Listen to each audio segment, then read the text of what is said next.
गेवराईमध्ये OBC नेते Laxman हाकेंनी rally काढली।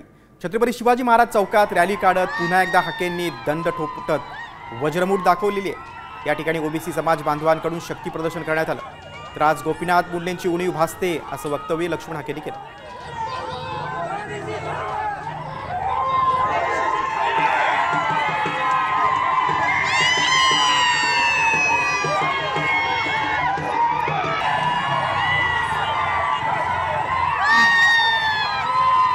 हजारोंचा जनसमुदाय या बायपासला थांबलेला होता आणि ते घेऊन आलेले आणि ही जनतेची भावना आहे, ओबीसींची भावना आहे, दीनदलितांची भावना आहे।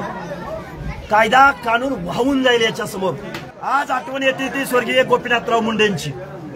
पक्ष पार्टी याच्या पलीकडे जाऊन गावगाड्यातल्या दीनदलितांचा, ओबीसींचा, भटक्यांचा आवाज बनणारे गोपीनाथराव मुंडे होते आणि अधिकारवाणीने सगळ्यांना सांगणारे गोपीनाथराव मुंडे होते। आज त्यांची उणीव भासते। माननीय छगनरावजी भुजबळ बोलतायत पण त्यांना ट्रोल करायचा प्रयत्न करतोय, पण गावगाड्यातले आम्ही पोरं सगळी तयार आहोत। आता isakal.com आहे देशातील नंबर 1 ची मराठी न्यूज वेबसाईट। प्रत्येक अपडेटसाठी isakal.com ला नक्की भेट द्या।